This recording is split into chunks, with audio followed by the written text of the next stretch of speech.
On va parler réveillon, on va parler publicité, on va même évoquer Sherlock Holmes.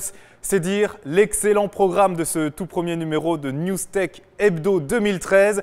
Bonjour à toutes et tous, bienvenue au Nasdaq, bienvenue dans votre magazine des nouvelles technologies. Pour commencer, cette actualité qui a enflammé les réseaux sociaux cette semaine.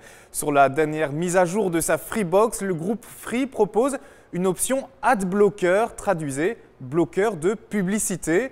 Alors, si vous êtes Freenote, autrement dit un utilisateur de la Freebox, eh bien, vous applaudissez sans doute cet ajout. Fini les publicités avant les vidéos, terminé les fenêtres qui apparaissent à chaque clic. Voilà enfin venu le temps de l'Internet tranquille.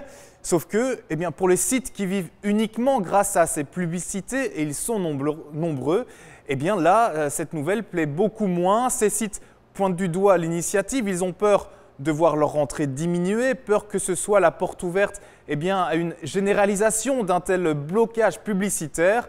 D'autant plus que dans le cas de la Freebox, cette option qui bloque les publicités, eh bien, cette option est activée par défaut. Une affaire qui n'a donc pas fini de faire parler d'elle, certains sites parlent même de faire appel à la justice. Mercredi, une petite enquête a révélé un grand résultat. Le Sherlock Holmes du jour se nomme The Next Web, un site spécialisé qui a découvert qu'Apple travaillait déjà sur un nouvel iPhone. Alors, sans rentrer dans les détails, les développeurs de The Next Web ont en fait analysé des historiques de connexion. Et sur ces historiques, plusieurs signatures faisaient référence à un iPhone 6.1. Et ce n'est pas tout. Un iOS 7, autrement dit un nouveau système d'exploitation, figurait également sur ces adresses IP. Alors, du côté de chez Apple, on ne fait aucun commentaire, mais selon des sources non officielles, eh bien, la marque à la pomme serait bel et bien en train de plancher sur de nouveaux modèles et songerait même eh bien, les sortir carrément dès cet été, soit à peine 9 mois après la sortie de l'iPhone 5.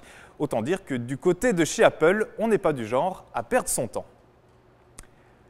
Souvenez-vous maintenant, il y a quelques années, une série télévisée s'axait autour d'un message qui s'autodétruira dans quelques secondes. Eh bien, ce qui semblait être à l'époque fantaisiste est désormais bien réel et même à portée de main, puisque présent sur nos smartphones. Le nom de l'application Snapchat, son concept, pouvoir envoyer à un ou plusieurs amis une photo qui, après quelques secondes, eh bien, disparaît automatiquement de l'écran, mais aussi de la mémoire de l'appareil. Depuis 2 mois, cette appli fait un carton aux États-Unis, tout le monde en parle, tous les ados l'utilisent et pour cause, avec cette application, plus question de laisser traîner de vieux dossiers sur le net. Vos photos disposent d'une date de péremption, une nouveauté qui en soulagera peut-être certains. Pour finir maintenant, le chiffre de la semaine, 1,4 milliard. Un chiffre de circonstance après les fêtes puisqu'il s'agit du nombre de SMS envoyés en France lors du passage à l'an 2013. 1,4 milliard de SMS, c'est 70 millions de plus que lors de la Saint-Sylvestre 2012.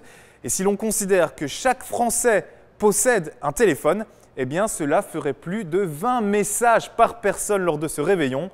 L'occasion donc, eh bien, pour moi aussi de vous souhaiter la bonne année puisqu'il s'agit de la fin de cette émission. Meilleurs vœux donc.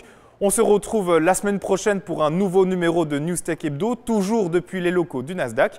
Bien évidemment, toujours avec New York Financial Press. D'ici là, portez-vous bien et à la semaine prochaine. Salut!